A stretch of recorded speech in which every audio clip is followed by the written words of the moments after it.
My name is Natalie Harris. I am 31 years old, and I thought I had finally built a life that no longer revolved around my mother's demands. But then her wedding invitation arrived, and tucked inside was not joy or celebration, but a condition I would only be welcome if I apologized for years of things I never did. At first I told myself it was just her way of keeping control, until an email from the planner confirmed she had written strict orders that I be stopped at the gate if I dared to show up without begging for forgiveness. That was the moment something inside me cracked. How far would you go if your own mother erased you in front of the world? Stay with me, because what happened next is a story you will not forget. Let me take you back to where it began. I was sitting at my kitchen table in Austin sipping lukewarm coffee when the envelope slid from my stack of mail. It was ivory with gold trim, the kind of stationery people use when they want to show off. My mother's handwriting was still as sharp as I remembered, each letter pressed like it carried the weight of 1,000 grudges. I opened it expecting at least a polite invitation. Instead, my chest tightened when I read the words. It wasn't just a wedding invitation. There was a note inside that told me I could only come if I apologized. I read it 3 times, my hands shaking a little more with each pass. My mother Elaine had finally decided to marry Mark Benson, the real estate guy she met at a church fundraiser. She wanted her big day to be perfect, and apparently the only stain on her version of perfection was me. The condition was clear. No apology, no entry. I felt my stomach churn, the taste of bitterness climbing into my throat. After everything I had done for her, after all the nights I stayed up working overtime so I could help her with credit card payments, this was her way of drawing the line. My phone buzzed. It was an email notification from Rachel, the wedding planner I had hired and paid for months ago. I almost ignored it, but the subject line caught me. It read guest list confirmation. I opened it, scanning the lines of polite professional language until my eyes froze on a sentence that hit harder than the invitation itself. Elaine had written, "If Natalie shows up without issuing a public apology, she is not to step foot inside. Security must stop her at the gate." I dropped the phone on the table, my hands clammy. It was like being erased by my own mother. I could picture her telling Rachel this with that calm, matter-of-fact tone she used whenever she wanted to make sure everyone knew their place. My fiancé Daniel walked into the kitchen just then, still in his work clothes, tie loosened, and hair mussed from the Texas heat. He saw my face and frowned. "What's wrong, Nat?" I handed him the card and the phone. He read both, his jaw tightening as he scrolled. For a long moment he said nothing, just set the papers down and pulled out the chair across from me. "She really wrote this," he finally said. "She actually told them to keep you out." I nodded, the lump in my throat making it impossible to speak. I thought of all the years I had tried to earn her approval, the endless comparisons to my younger sister Carolyn, the way my mother treated my mistakes like sins she could never forgive. Daniel reached for my hand. "You don't have to do this. You don't have to grovel just to be part of her show." "But it's my mother," I whispered, hating how small my voice sounded. He squeezed my fingers steady and warm. "Mothers aren't supposed to treat their daughters this way." I leaned back, the weight of years pressing on my chest. I remembered being 10, standing in the hallway as my parents fought. My father's suitcase was by the door. He looked at me with tired eyes before leaving, and my mother's words rang in my ears that night. "If it weren't for you, maybe he'd still be here."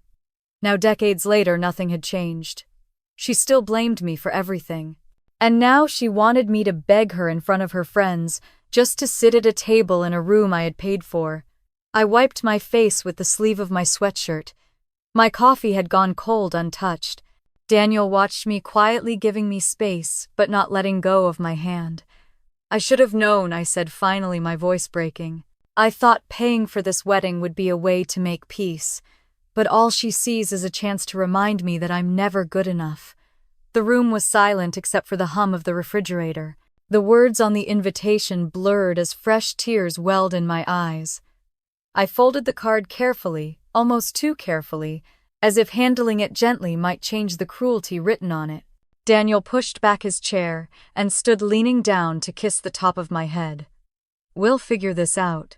But you don't have to let her humiliate you to feel like you belong." I wanted to believe him. I wanted to believe there was another way to be her daughter without being her scapegoat. But in that moment, staring at the invitation and the email, all I could feel was the sharp edge of betrayal cutting into me once again. When I was 10, I sat on the carpet in our small living room in Dallas, with my knees pulled up to my chest, listening to the sound of my father packing his suitcase. The zipper rasped like a saw through the silence, cutting the air in a way that made my heart pound. I remember staring at the clock on the wall, watching the second hand tick, as if it were counting down to the end of something I could not stop. My father bent down for a moment, his hand brushing over my hair, and his eyes were tired in a way I could not understand at the time.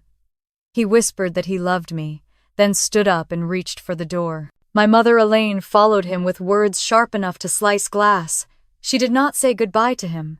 Instead, she turned on me as the door closed behind him. If it weren't for you, maybe he would still be here.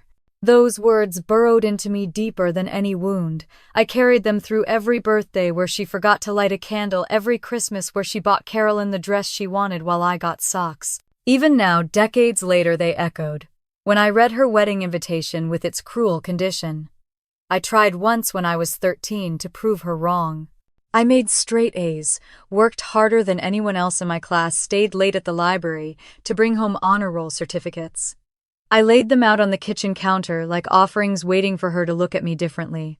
She only glanced at them and said Carolyn would have done it sooner. My younger sister always had her smile. Carolyn's blonde curls and easy charm were the things Elaine bragged about to her friends. She was the good one, the sweet one, the one who never caused trouble. I was the reminder of a marriage that failed. Every time Carolyn got a new pair of shoes or a cake with her name piped in pink icing, I swallowed down the sour taste of being less. There was a summer when I was 15 that stands out in my mind. Elaine had promised to take both of us to Galveston for a weekend. I packed a small bag, tucked away my bathing suit, and waited by the door. She drove off with Carolyn in the front seat, leaving me behind with a note on the fridge that said, "House chores must be done first." I scrubbed the kitchen floor until my knees ached, knowing full well she had never meant for me to come along. I never spoke of it to anyone, not even to my grandparents, who would sometimes shake their heads when they saw how things were. They were old-fashioned, the type to believe family business stayed behind closed doors. So I kept quiet, stuffing my loneliness into journals I hid under my bed. When I got older and started working part-time at a diner, I thought maybe money would change how she saw me. I saved up for months to buy her a necklace for Mother's Day, a simple silver chain with a small charm shaped like a heart. She opened the box and said it looked cheap, then asked if I had kept the receipt. Carolyn had given her a framed photo of the two of them smiling, and that was the gift she showed off to visitors. Even now, remembering these moments makes my throat tighten. It was not just one incident. It was a pattern, a rhythm that set the beat of my childhood. I was the scapegoat, the easy target, the daughter she blamed when her life did not turn out the way she had planned. Sometimes I wondered if she believed her own story, if she truly thought my existence was the reason my father left, and her bills piled up. There were nights when I lay awake in my small room, staring at the glow in the dark stars stuck to the ceiling, and tried to imagine a version of myself who was worthy of her love. No matter how I pictured it, that version always faded. By the time I turned 18, I had learned how to hold my tongue around her. Silence became my shield. Carolyn could chatter and laugh, and Elaine would beam. I learned that being invisible was safer than being seen. Yet no matter how much I tried to disappear, Elaine always found a way to remind me I was the reason for her bitterness. Now, sitting at my kitchen table decades later, the memory of her words felt like fresh bruises. That invitation was not just about a wedding. It was the same story all over again, written on expensive paper. Apologize for who you are or stay away. Daniel came back into the kitchen and set a hand on my shoulder. You're shaking, Nat. I pressed my palms together, trying to steady myself. I just keep thinking about when I was a kid. She's been blaming me for everything since the day Dad left. He pulled out the chair beside me and sat close, listening. She told me once it was my fault he walked away, I said softly. I was 10. Can you imagine saying that to a child? Daniel's eyes darkened.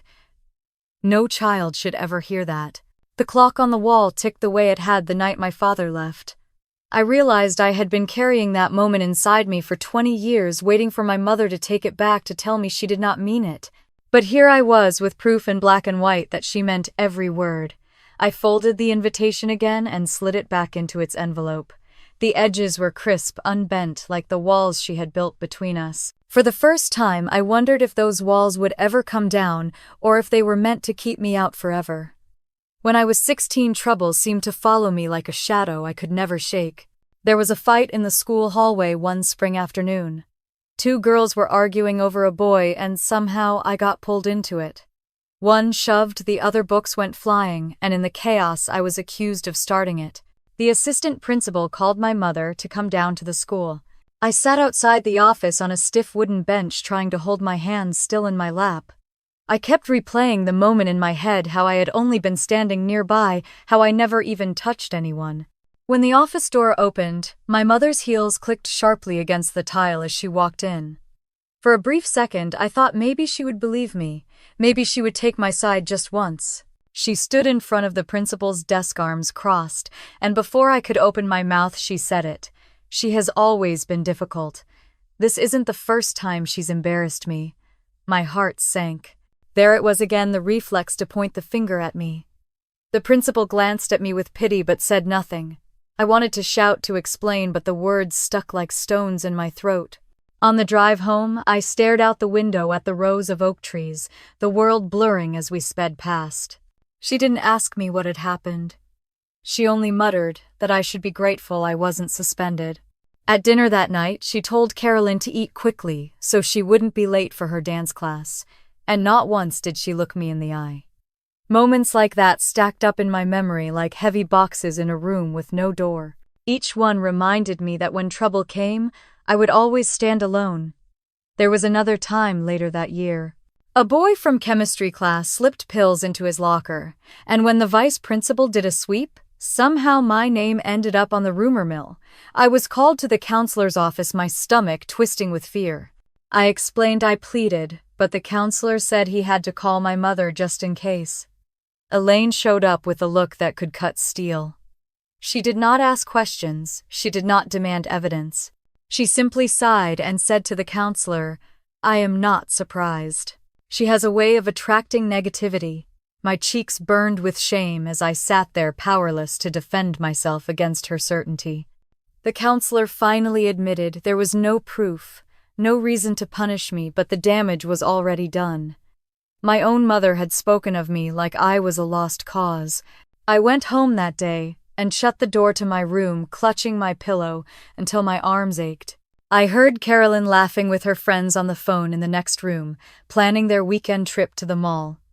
I felt like I lived in a house where one daughter was cherished and the other was a burden no one wanted to carry. Years later, those memories still sting. It wasn't just the false accusations. It was the way Elaine chose to believe them every time. She could have looked at me and said, "I trust you." Instead, she handed me over to judgment like it was the easiest thing in the world. One evening, near the end of high school, I tried to confront her. She was folding laundry in the living room, the glow of the television flickering across her face. I stood there clutching a stack of college brochures, heart pounding. I asked her why she never believed me, why she always assumed the worst. She barely looked up. "Because trouble follows you, Natalie. It always has." I wanted to scream that it wasn't true, that I had worked so hard to keep my head down, to get good grades, to stay out of trouble. Instead, I went back to my room and stuffed the brochures into a drawer. I felt like no matter where I went, her voice would follow me, telling the world who I was before I had the chance to show them myself. Sitting at my kitchen table now, staring at her new invitation, those scenes played in my head as clearly as if they had just happened. The scolding in the principal's office, the accusation in the counselor's room, the dismissive shrug when I asked for trust. They were all pieces of the same puzzle. Daniel touched my shoulder gently. "You're somewhere else," he said softly. I blinked and looked at him. "Just remembering," I whispered. "All the time she threw me under the bus." He nodded, his thumb tracing small circles on my back. "She built a story about you, and she's never let it go. I swallowed hard, the taste of old tears rising. For her, I was never the daughter trying to make her proud. I was the scapegoat, the excuse, the living reminder of everything she lost. And now with this wedding, she had found another way to paint me as the problem. The clock ticked louder in the silence of the room. I folded my hands in front of me, steadying my breath. For the first time, I allowed myself to think that maybe nothing I did would ever change the way she saw me. After college, I packed up everything I owned into the back seat of a used Honda and drove from Dallas to Austin with the kind of shaky excitement that comes from knowing no one is waiting for you but yourself. I had accepted an entry-level job at a tech company downtown. It was not glamorous and the hours were long, but the first time I held a paycheck in my hands, I felt a strange pride I had never known at home. Those first years on my own were hard. I lived in a tiny one-bedroom apartment with paper-thin walls and a leaky faucet in the bathroom. I ate ramen more nights than I care to admit, but every time I looked around at that little space, it felt like mine. No one could tell me I was trouble. No one could compare me to Carolyn. My mother, of course, found ways to reach into that new life. She called often not to ask how I was, but to talk about her bills. The first time she asked for help, I hesitated. She told me her credit card debt was drowning her, and without thinking too hard, I transferred $500 from my savings.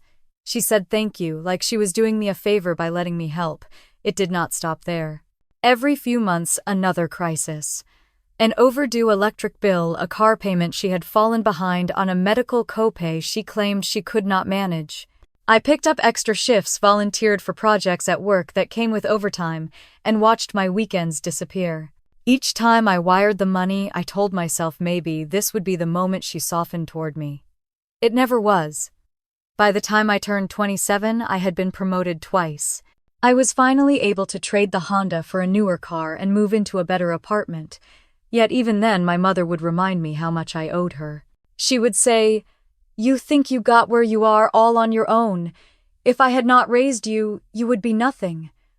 I remember one evening clearly. I had just come home from the office, exhausted, when she called. She launched into a story about how her landlord was threatening to evict her.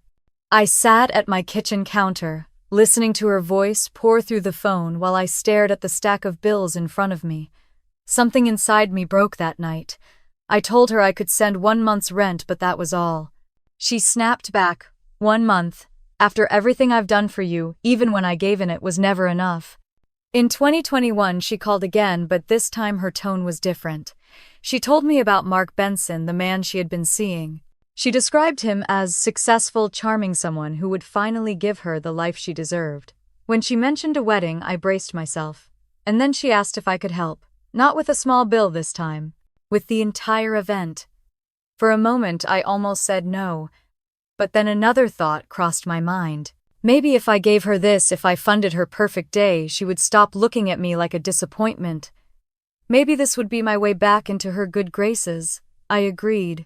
We met with Rachel, the wedding planner, in a sleek office overlooking downtown Austin.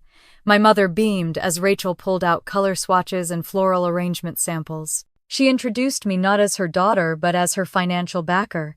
It stung, but I smiled and signed the contracts. My name went on every document. Venue, catering, flowers, music, photography. All of it came from my bank account. Rachel glanced at me once when my mother was distracted. She said quietly, "You know these contracts are binding in your name." I nodded, pretending not to care, but her words stuck in my head. I had all the responsibility, yet none of the recognition. In the months that followed, I poured thousands into deposits and down payments. Every check I signed, I told myself this was an investment in peace. If the price of being accepted was footing the bill for a lavish wedding, then maybe it was worth it. Still, there were moments when I caught myself doubting. I would overhear my mother bragging to her friends about the event. She never once mentioned me. She would say, "Mark and I are planning the most beautiful celebration. Not Natalie is making this possible." Sitting in my apartment now with the invitation lying flat on the table, I felt the weight of all those years pressing down on me. From the first $500 I sent to the latest transfer for the florist, I had been trying to buy my way into a love that never came. Daniel came into the room and set a glass of water in front of me. His voice was calm but steady. "You know, Nat, none of this is your fault." I looked at him, searching his face for something to hold on to. "She wanted me to pay for it all," I said softly, and I did. "Every contract, every check, it is all in my name." He leaned against the counter, arms crossed. "Then that means you have more power than you think." I stared at the envelope again, the gold trim catching the light. For the first time in years, I wondered if he might be right. 2 weeks later, I sat at a long table inside the fellowship hall of a Methodist church where my mother was hosting a luncheon. It was supposed to be a casual gathering, a chance for her to introduce Mark to her circle of friends. The room smelled faintly of coffee and lemon bars, and the chatter of women filled the air. I slipped into a chair at the end of the table, hoping to blend into the background. Elaine wore a pale blue dress and pearls, her hair styled to perfection. Mark sat beside her, smiling politely as she held court. She leaned forward, her voice carrying easily across the table. "This wedding will be the most beautiful event Austin has seen in years. The venue overlooks the river, the food is from the best caterer in town, and the flowers, oh, the flowers will be flown in fresh." I felt eyes shift toward me, and for a second I thought maybe she would acknowledge my role in all of it. Instead, she tapped Mark's arm and said, "We are making it all happen." The words stung. I stared down at my plate, pushing crumbs of cornbread around with my fork. A woman across the table asked about the budget. My mother laughed, tossing her hair back, and said, "Let's just say my daughter owed me, and now she is finally paying it back." The women chuckled politely, but I felt my cheeks burn hot. I looked at Mark, hoping for some flicker of discomfort, but he only sipped his coffee. When the luncheon ended, I helped stack plates in the kitchen. My mother followed me in heels, clicking against the linoleum. She said quietly, but firmly, "I don't want you talking about money with anyone.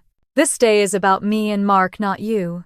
I clenched my jaw, swallowing down the words I wanted to throw at her. She had just bragged about me paying for everything, yet now I was supposed to stay silent. Later that week, I stopped by her house to drop off a check for the band deposit. Carolyn was there, stretched out on the couch with her phone, laughing at something on the screen. She looked up at me with a smirk. "Mom says you are finally being useful." I set the envelope on the counter, my hands shaking. Useful. That was all I had ever been to them. Elaine came out of the kitchen with a glass of iced tea. She took the envelope without a thank you, glanced at the amount, and nodded. "This will do." I tried to steady my voice. "Mom, you know I have put down every deposit. Venue, flowers, catering, everything is in my name." She waved her hand like she was brushing away a fly. "You are doing your duty, Natalie. Family takes care of family." I wanted to tell her that family also shows gratitude, that family does not humiliate you in front of their friends. But I knew if I started, it would spiral into a fight where I was the villain yet again. That night I lay awake, staring at the ceiling, Daniel's soft breathing beside me. The more I thought about it, the more I realized my mother saw the wedding not as a celebration of love, but as a performance. The guest list was filled with colleagues, church members, and distant cousins she barely spoke to. It was all about appearances, about reclaiming something she thought life had stolen from her. At the office the next day during my lunch break, I pulled out my phone and scrolled through the planner's emails. Each contract had my name on the signature line, the charges billed directly to my account. The reality settled heavy in my chest. I was the one holding all the strings, even if my mother pretended otherwise. That evening, Daniel and I sat on the balcony of our apartment, the city lights twinkling below. I told him about the luncheon, about the way she had dismissed me in front of everyone. He listened quietly, sipping his beer. Finally, he said, "She is using you, Nat, and you are letting her." I felt my throat tighten. "I know." Then stop.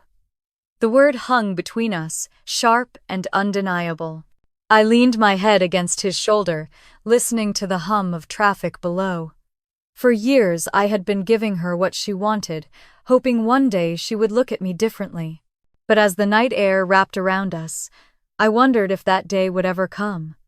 The next morning, I woke up with a heaviness in my chest that coffee could not fix. Daniel had already left for work, and the apartment was quiet except for the hum of the refrigerator. I sat at the kitchen table, staring at the invitation again, the gold trim catching the early sunlight. I read the words until they blurred.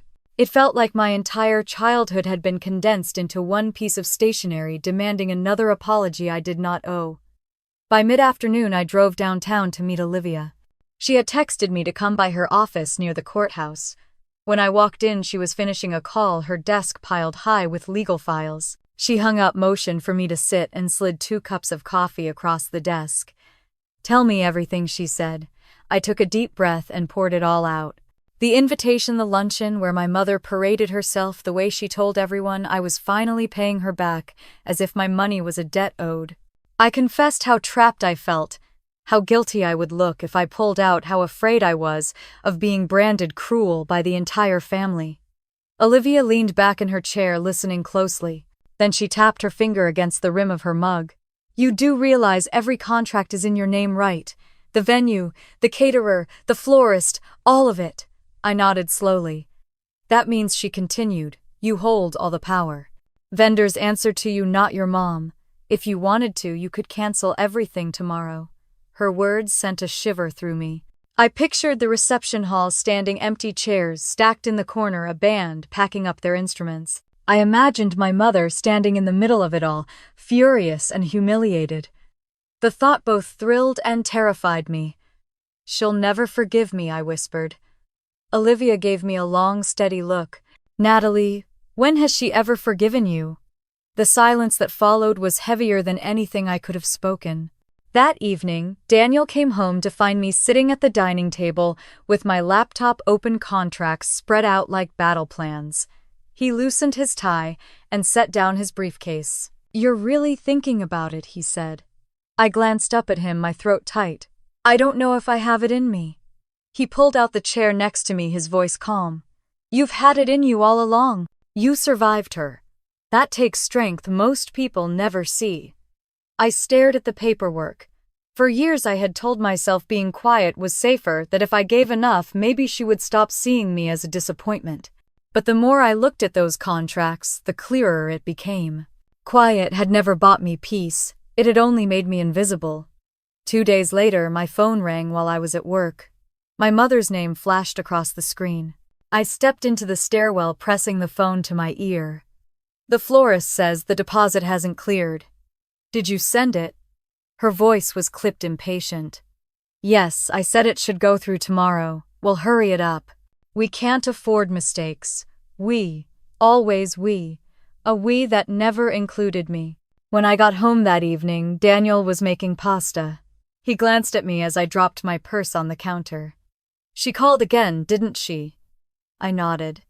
"She doesn't even see me as part of it." He set down the wooden spoon. "Then stop letting her use you." His words echoed in my chest long after dinner was over. That Saturday, Olivia came over with a bottle of wine. We sat on the balcony, the city glowing beneath us. She told me stories about families she had represented, daughters who had been used for years until they finally stood up for themselves. She said my mother was counting on me to stay quiet. That silence was what kept her control intact. I looked out at the skyline, the hum of traffic rising from the streets below. All my life I had been chasing approval, trying to rewrite the story my mother had already written about me. Maybe that story could never change. When Olivia left, Daniel and I lingered on the balcony. He slid his hand into mine, steady and warm. "Whatever you decide," he said, "I'm with you." The next morning I woke to an inbox full of vendor emails. Confirmations, payment, reminders, timelines. My mother had forwarded one with a short note: "Handle this." No thank you, no acknowledgement, just another command. I stared at the screen until the words blurred. At work I could hardly focus. During lunch I sat in my car in the parking garage, scrolling through contracts on my phone. Each one bore my name, my signature, my bank account tied to it. A strange feeling spread through me. For the first time I realized the power had always been mine. That night I laid the contracts out again on the dining table. Daniel sat across from me, watching quietly. His silence felt like trust. He was waiting for me to see it myself. I picked up the one for the venue, the biggest expense of all. My name at the bottom seemed to glow under the lamplight. It was like seeing my own reflection after years of thinking I had disappeared. I pressed the papers flat, my hands steady now. For the first time in years, I felt the edges of control shift into my hands. Not freedom yet, not fully, but the outline of it was there, waiting for me to step across. The next day, I woke with the uneasy feeling that I could not keep pushing this conversation off. My mother's voice had lived inside me for so long, but now the weight of those contracts on my dining table was louder. Daniel left early for a meeting, kissing my forehead before he went. I sat at the kitchen counter with a cup of coffee gone cold, staring at the stack of papers that held both my burden and my power. I knew I had to face her. I called that afternoon and asked if we could meet. Her tone was clipped annoyed, but she agreed. She suggested a diner off I-35, the same one we used to go to after church when I was a teenager. I drove there with my hands gripping the wheel tighter than usual, my heart thudding with a mix of fear and determination. When I walked in, she was already seated in a booth, her posture perfect as always. A glass of iced tea sat sweating on the table in front of her. Carolyn was with her, lounging against the seat with her phone in hand. I slid into the opposite booth, smoothing my palms against my jeans to hide the tremor in my hands. "I want to talk about the wedding," I began. Elaine's eyes flicked up from her glass. "You don't need to talk. You just need to do what I asked." My throat tightened. "You mean apologize?" "Yes, apologize," she said, her voice sharp and cold. "Stop making this all about you." Carolyn finally looked up from her phone, smirking. "She's right, Nat. You're always dramatic. Why not just say you're sorry and be done with it?" I looked from one to the other, feeling the familiar sting of being cornered. My voice shook at first, but I forced it steady. "Mom, I've put down every deposit. The venue, the caterer, the florist, all of it is under my name. I thought this was supposed to be a chance to make peace, not another way to humiliate me." She set her glass down, unimpressed. "You're doing your duty. That money doesn't change the past. You owe me that much." The words slammed into me. Duty, owe me. I thought of the years I had bent myself in half to keep her afloat, the loans I had taken, the nights I had cried myself to sleep after she called me ungrateful. I reached into my bag and pulled out the folder of contracts. I laid it flat on the table and slid it toward her. "Do you understand what this means? These are my contracts. If you don't want me there, then none of this happens." Carolyn gasped, her face twisting with disbelief. "You wouldn't dare." Elaine's lips curved into something almost amused. "You are bluffing. You wouldn't dare humiliate your own mother." Her words struck something deep inside me. For years she had humiliated me without hesitation, belittled me in front of family, dismissed my efforts as meaningless. My voice came out steady, even calm. "I'm not bluffing." The air went heavy. Carolyn's eyes darted between us, her voice rising. "She's lying, Mom. She just wants attention." Elaine stood suddenly, her chair scraping the tile. She grabbed her purse, her expression icy. "You need to grow up, Natalie. Life is not about you. If you want to be at my wedding, you will apologize in front of everyone. If not, stay home." She turned and walked out, Carolyn following close behind. I sat frozen in the booth, staring at the empty space where they had been. The waitress came over quietly and set down the check. "You okay, honey?" she asked, her voice soft. I forced a smile. "I will be." Back at the apartment later that evening, I replayed every second of the diner conversation. Daniel listened as I spoke, his face tight with anger. She really said that? I nodded, tears filling my eyes. I told her about the contracts. I told her I could cancel everything. He reached across the table, taking my hand in his. "Then maybe it's time you did." The folder was still on the table between us. I opened it, flipping through the contracts one by one.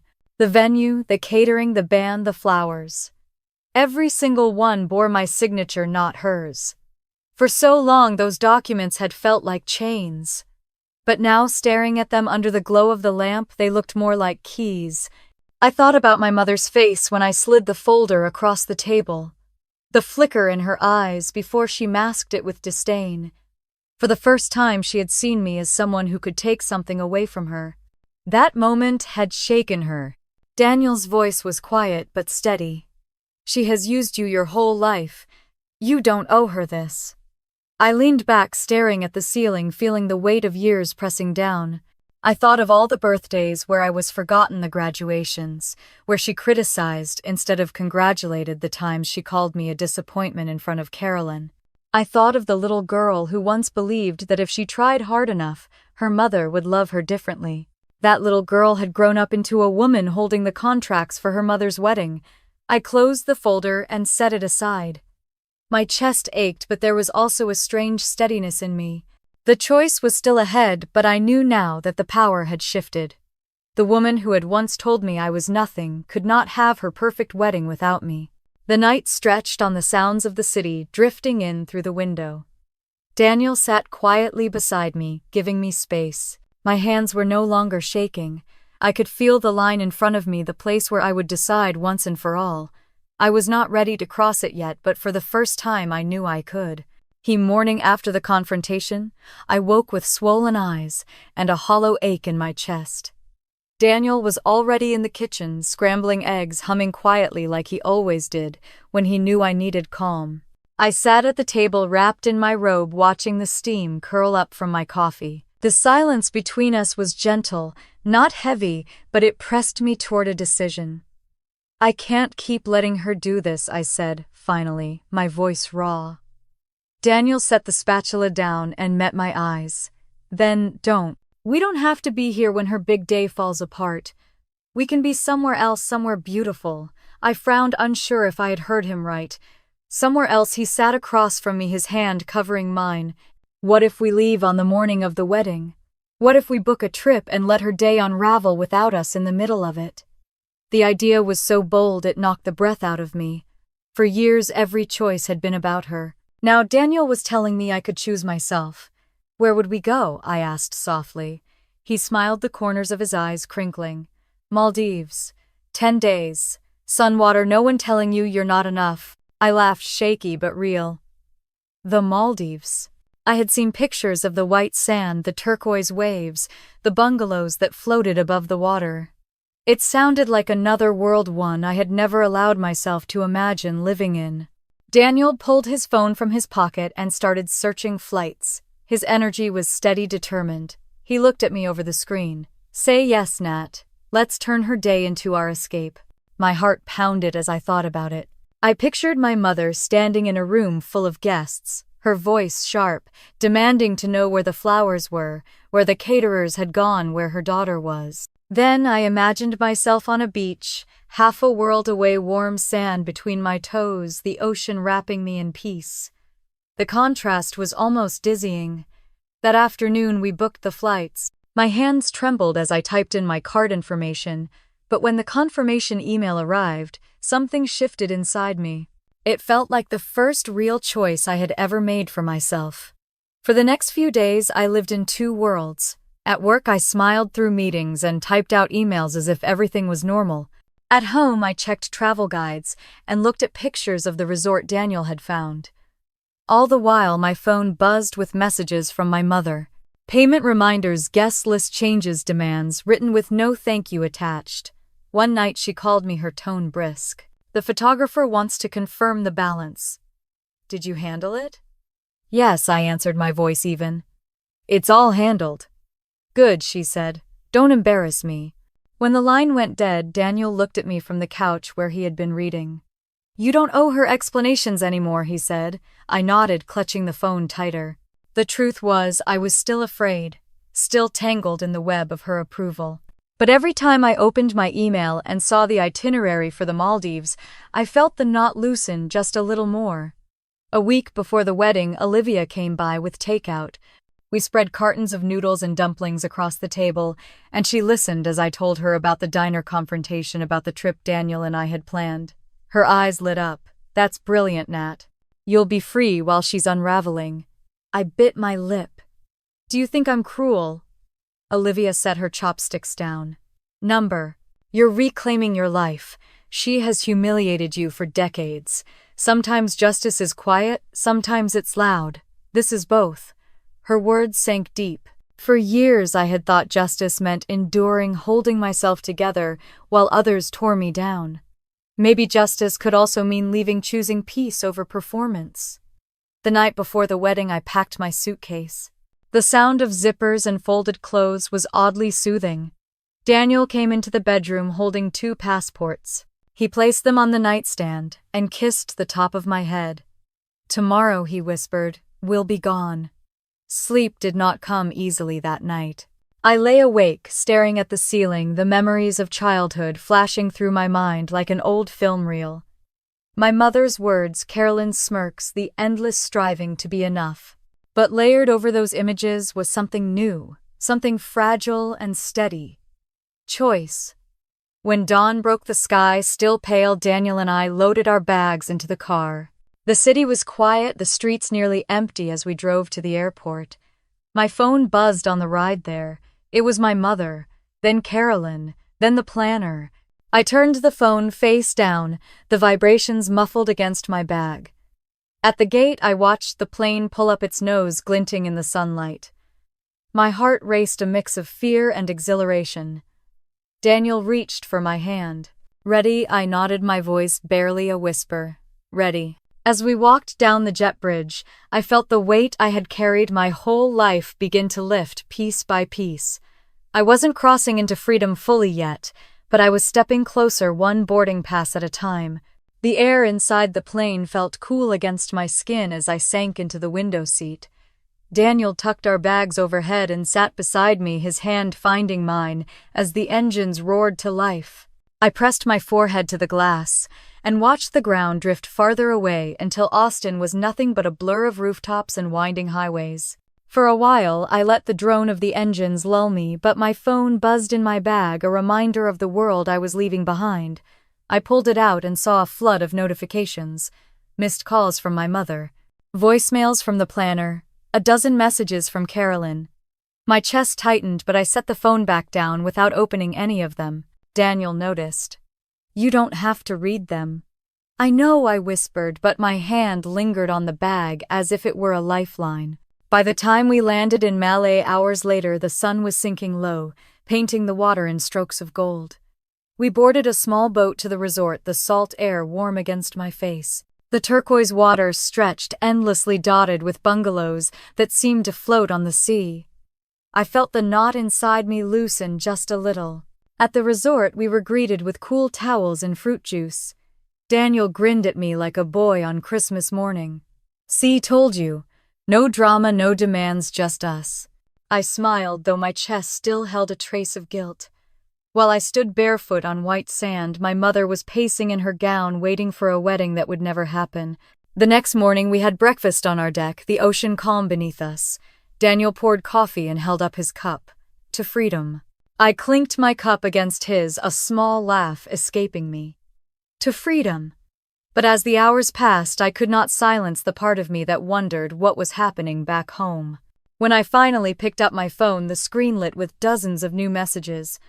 I scrolled through them, my stomach twisting. From Rachel, the planner, "Natalie, please call me. Vendors are being turned away. Guests are arriving and nothing is set." From Carolyn, "How could you do this? Mom is hysterical. Everyone is talking." From my mother, "You are dead to me." I set the phone down, my breath coming fast.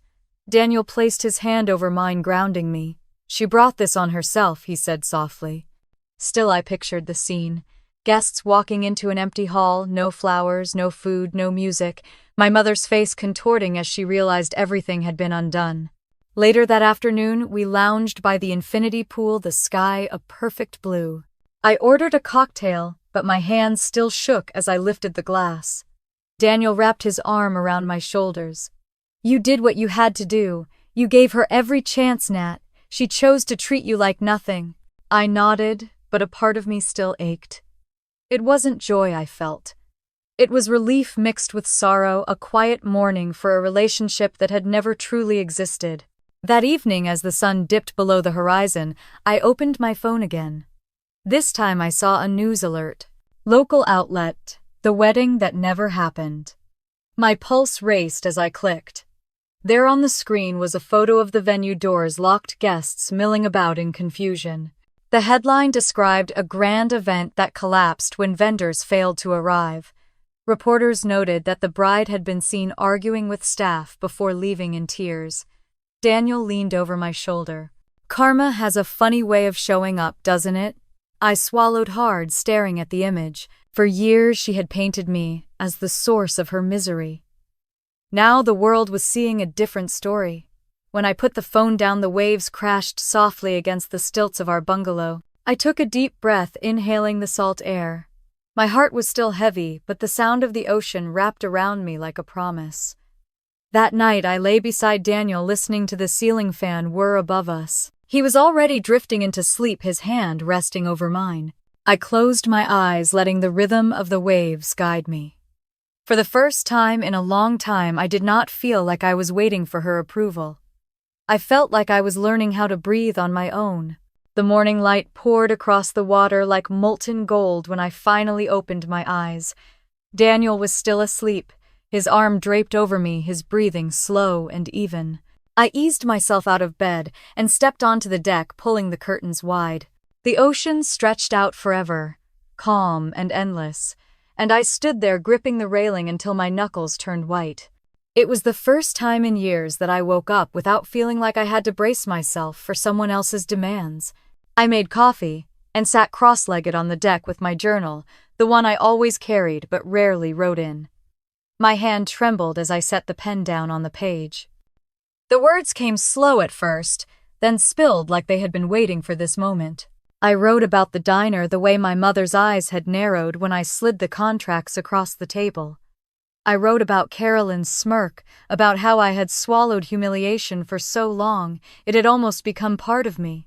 Then I wrote about stepping on the plane, how each mile we put between us and Austin felt like shedding another layer of her control. Daniel came out, his hair mussed, carrying 2 cups of coffee. He sat beside me and kissed my temple. "What are you writing?" "Just trying to get it out of my head," I said. "Good. Don't keep it locked inside." We spent the morning walking along the shoreline. The sand was soft under our feet, the waves warm as they lapped at our ankles. A young couple nearby laughed as they built a clumsy sandcastle. For a moment I envied their lightness, that easy joy that had never been mine in my mother's house. Daniel squeezed my hand as if sensing my thoughts. "This is your life now, Nat. You get to choose." When we returned to our bungalow, my phone buzzed non-stop in the drawer where Daniel had tucked it the night before. I hesitated, then pulled it out. Dozens of messages blinked on the screen. Voicemails, missed calls. My stomach clenched. Against Daniel's gentle protest, I pressed play on one. It was my mother's voice, sharp with fury. "How could you do this to me? Do you have any idea what people are saying?" Mark walked out. The guests left humiliated. "I will never forgive you for this." Her words stabbed like knives, but underneath the rage I heard something else. Desperation. For once she was the one explaining herself, trying to claw back the image she cared so much about. I deleted the message without listening to the end. Another voicemail, this one from Carolyn. "You are disgusting. Mom is devastated. Everyone saw the mess.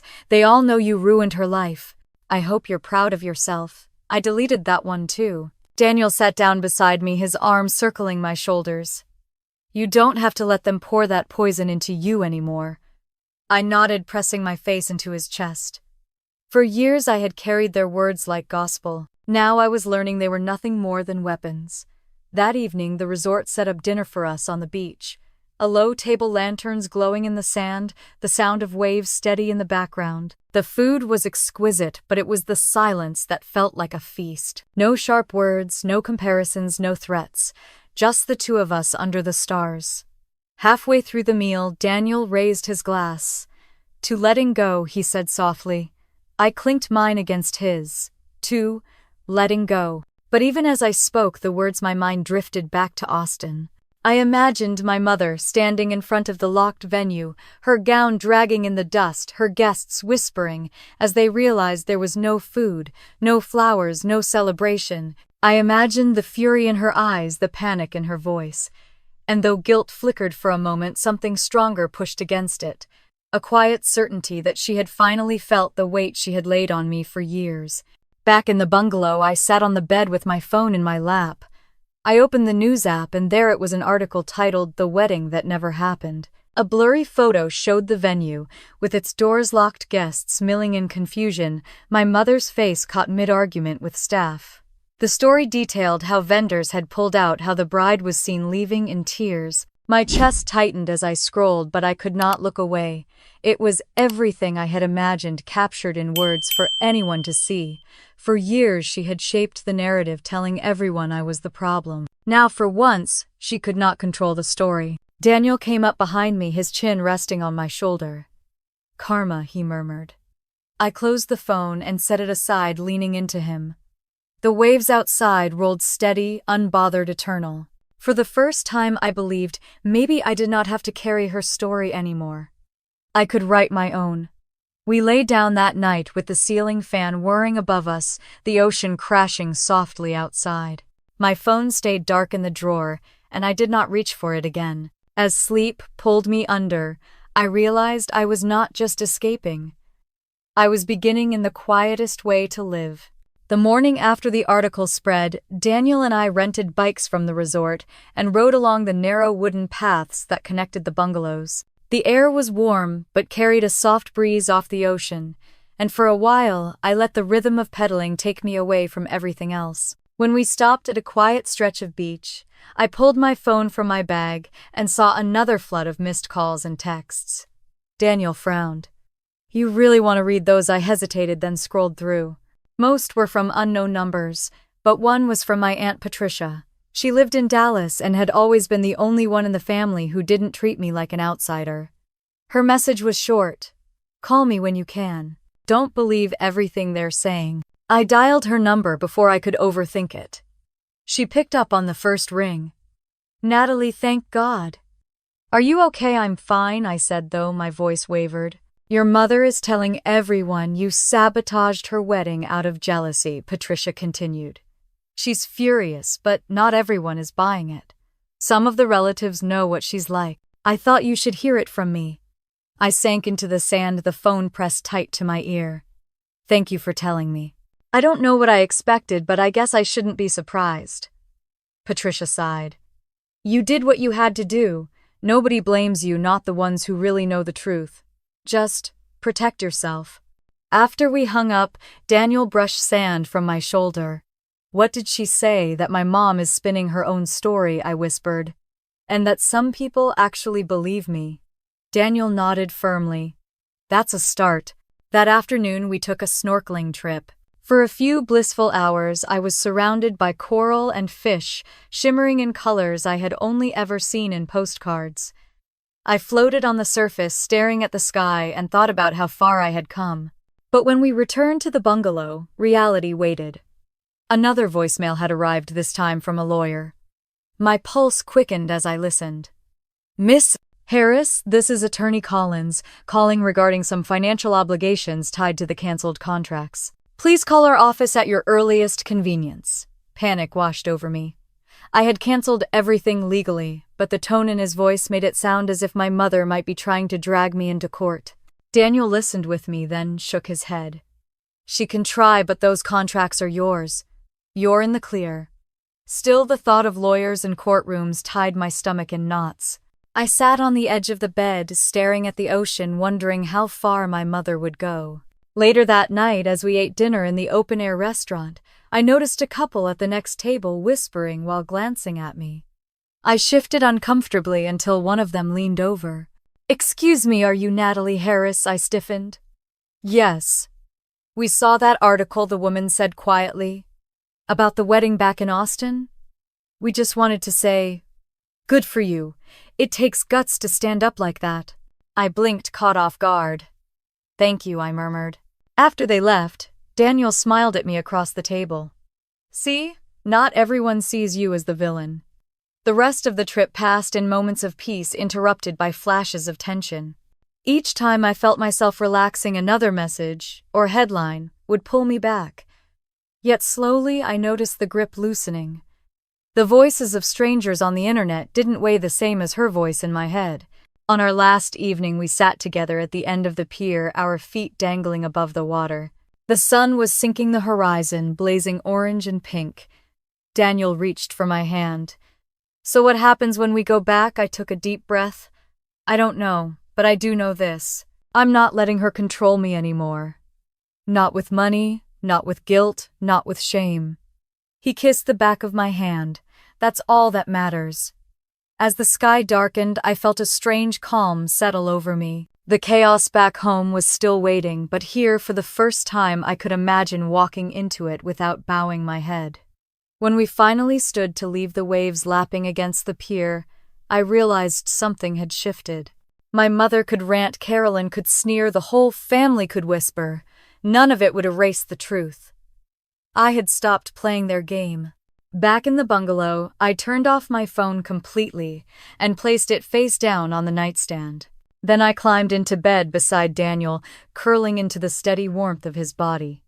The ocean whispered outside, steady and endless. For the first time, I felt like I could face whatever waited in Austin, not as a daughter begging for scraps of love, but as a woman who had finally found her own voice.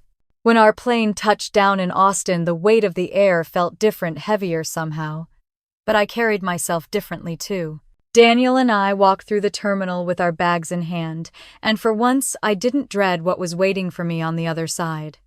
Outside, my father's brother, Uncle Henry, waved from the curb. He had been the only one from my mother's side of the family to reach out with something that felt like care instead of condemnation. He hugged me tight, whispering that I looked stronger than he had ever seen me. On the drive home, he filled me in. "Your mother is furious, but people are starting to see the cracks.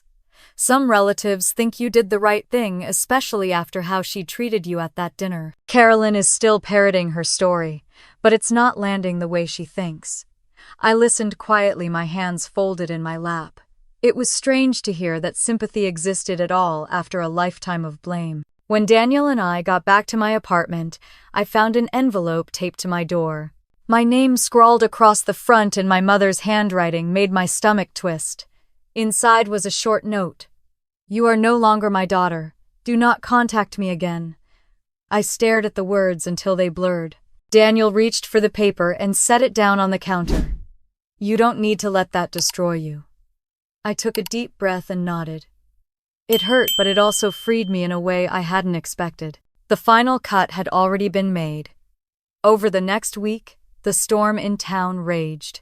Articles circulated, whispers moved through church gatherings, neighbors looked twice at me in the grocery store. But instead of shrinking under the weight, I held my head high. Patricia invited me over for dinner, and when I arrived, she hugged me with tears in her eyes. "You don't know how many of us wished you would finally stand up." One night, as Daniel and I sat on the balcony watching the city lights, he asked if I regretted any of it.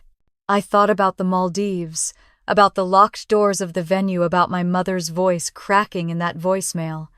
I shook my head slowly. I regret that it had to come to this, but not that I chose myself. A month later, word spread that my mother had quietly married Mark in a courthouse ceremony. No guests, no flowers, no music. Carolyn posted a blurry picture online, trying to make it look like a triumph, but everyone saw the hollowness. For once, I did not feel a pull to respond. I closed the app and set my phone aside. I poured my energy into my own life. At work, I stopped letting people walk over me the way I used to. With Daniel, I let myself dream out loud about the future. And with myself, I began to practice something I had never truly known, forgiveness, not for her, but for me. One Saturday morning, as I sat with a cup of coffee and sunlight streaming across the floor, I realized I felt something I hadn't felt since childhood. Peace. It wasn't perfect, and it wasn't permanent, but it was mine. I thought about the women who might hear my story.